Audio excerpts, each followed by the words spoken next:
Edwin Frondozo on the Business Leadership Podcast every week for a unique program featuring insights and actionable items from the world's most successful business leaders. Hear firsthand the exclusive interviews and personal journeys on how today's transformational leaders made it to the top. Hey everyone, I'm Edwin Frondozo, and thank you for joining me on the Business Leadership Podcast. Welcome back, and I hope you are having a fantastic day. For those who are new to the show, hello. Thank you. Really grateful for you that you're taking the time to check us out.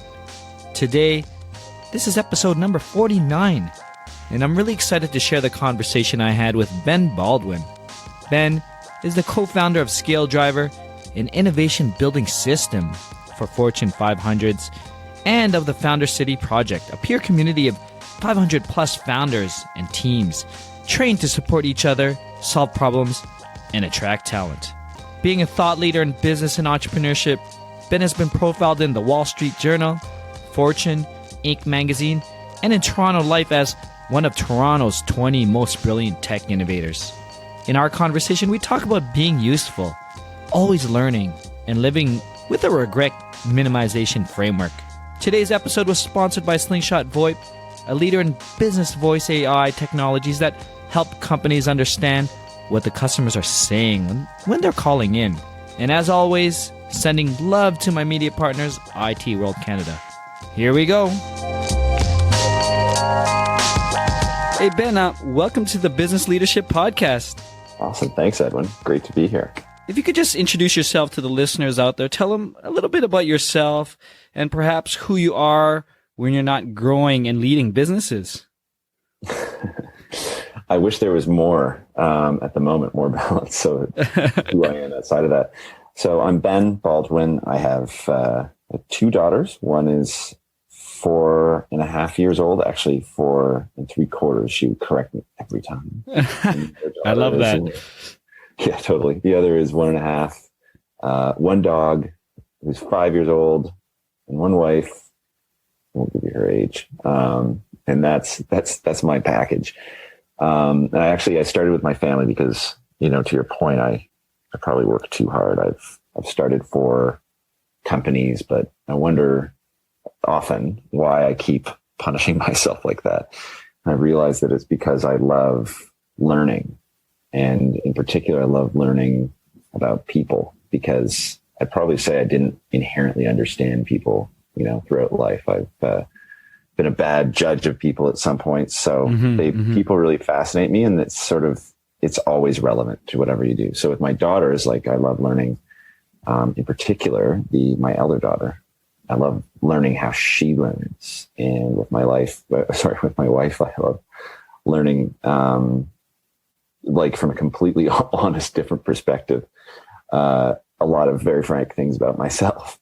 And with the work that I do, I love learning how a few simple things can make a huge impact, like with a big enterprise client or with a founder. It's funny how simple some things can be and how they can change people or pivot people's lives.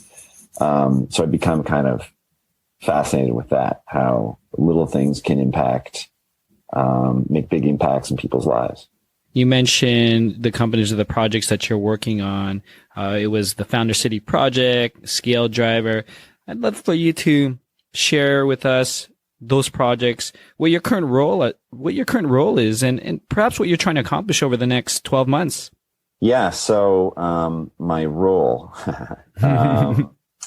So I started with ScaleDriver. So ScaleDriver is a system for big company executives, really, who want to build innovation as opposed to just buy or invest in it. So we have a system that helps them better predict their innovation success and speed it up without having to change their culture. So my co-founder in that business is Mike Shaver. So Mike has helped to scale organizations like he's on the founding team, Mozilla, Facebook Mobile. So there's some patterns that he's experienced and that I've experienced through connecting with other innovators that have founded and grown companies like Priceline and LinkedIn, there's some patterns that people don't really talk about that are pretty interesting and pretty basic. And so we share those patterns and help executives at big companies sort of build their own innovation as opposed to feeling like they're playing catch up. So that's ScaleDriver. It's really interesting because it's helping to do the little things again that make it very easy to sort of change a career. If you're an executive and you've been banging your head against the wall, even trying to define what innovation is, when we would define it as kind of, it's no longer about navigating constraints. Innovation is about breaking constraints. But so how do you do that within a culture that at any big company is built to navigate constraints? Like you go to do your MBA, or shareholders want you to navigate constraints, be profitable. So how do you create a system to break constraints? So that's what we do, and we make it pretty simple, and we de-risk it. This process of building and thinking of and communicating about innovation. So it's pretty exciting, but it's actually hard to find companies that really are committed to building innovation, because it actually is so hard. So it's kind of this catch-22. So that's ScaleDriver. And then the Founder City project is, it was born from the forum group that I'm in with founders. It started at, with about 6 people. And we sort of have this peer group with a high degree of confidentiality, and we share difficult challenges that we're working on. So it helps from a business sense. It also helps from that isolation sense. So having a peer group removes that isolation, especially if it's a confidential one, where there's stuff that I probably couldn't share with, my board, or stuff I couldn't share with my employees or my co-founder.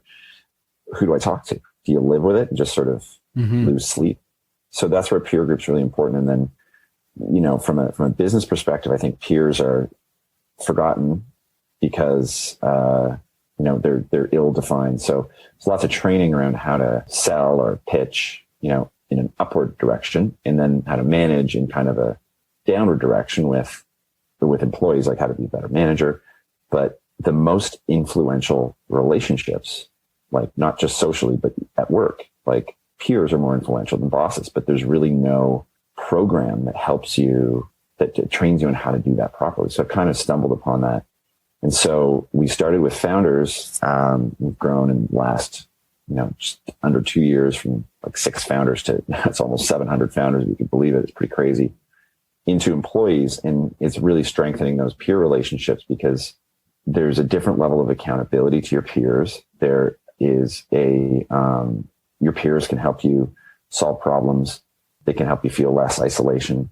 And it's an incredibly powerful part of your life that most people don't know what to do with. Like, they've never really unlocked it. So that's what's driving me and why I'm way too busy these days, because it's pretty cool, like helping executives innovate, and that changes their lives, makes, helps them secure what they do in the world.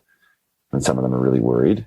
And for founders and for their employees, to help them become more successful and actually more happy at the same time through these peer relationships and peers that help you succeed at your work. So we've kind of found these 2 different systems that work incredibly well, and I'm just trying to keep up with them. When I look at your career, Ben, I mean, you're both an executive, you're a business leader, you're also a founder, entrepreneur. I mean, you've scaled companies. So it almost makes sense that you're bringing back this wealth of experience through these projects, through these companies. So I'd love to get you to share with us some of the key turning points that you encountered, and perhaps the decisions you had to make that eventually allowed you to grow as a business leader. Well, I think one is the just be useful thing, because I couldn't shake it. Like, I really couldn't shake it. The other that I've discovered, and it's been built into what I am doing with the Founder City project, is figuring out which priorities to focus on and tackling them in a sort of in serial as opposed to parallel. So one after the other. I personally find it really hard to do that. So like when we're teaching people how to do that, it makes it easier for it to kind of sublimate into my system.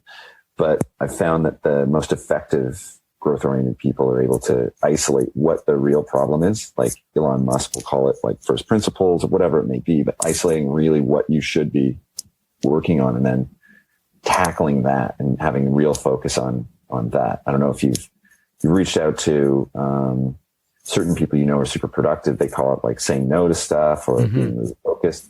But really isolating what the most important thing to work on is pretty important.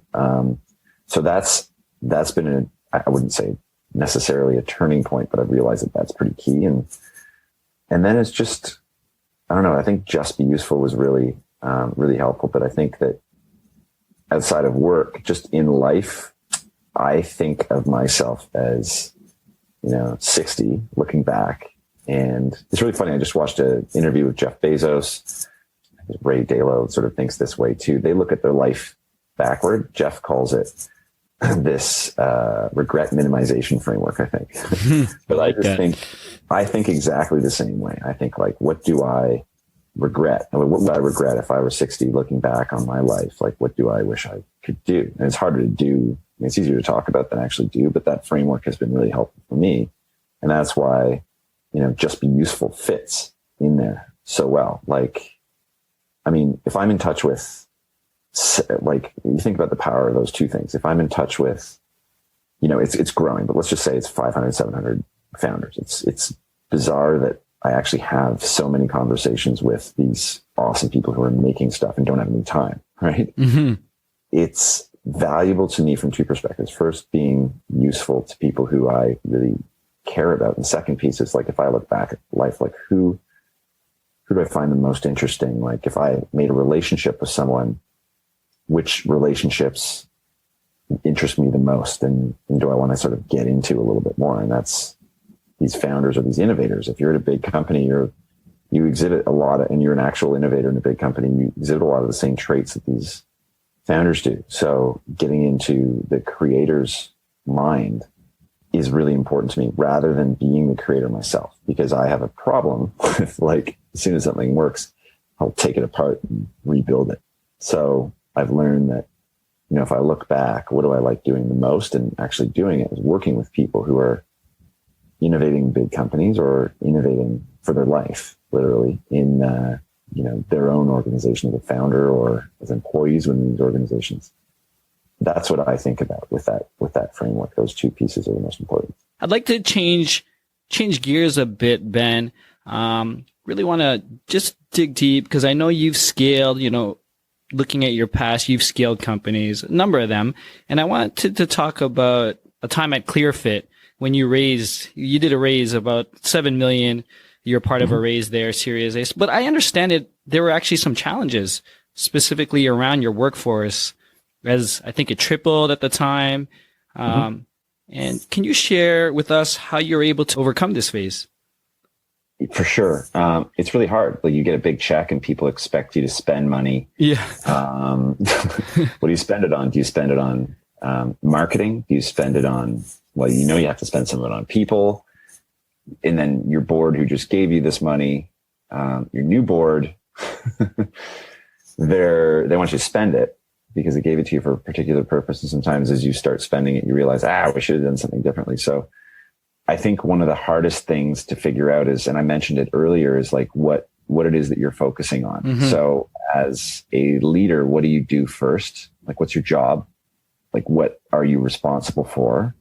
And what problems are you solving? And then have that same type of discipline with your employees, as opposed to, getting more money, which creates pressure, or sometimes it can be a little bit confusing because you can buy stuff. And the really important thing is not, trying hard together, which is, I think, what happens to some companies. You feel a little bit more pressure. So it's sort of like, let's just work harder or spend more money or try harder.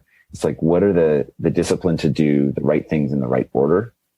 Not just say that you have OKRs, like as an example, or objectives or whatever it is that you use at your company, but like what clarity around, and being able to articulate your number one priority at any given time.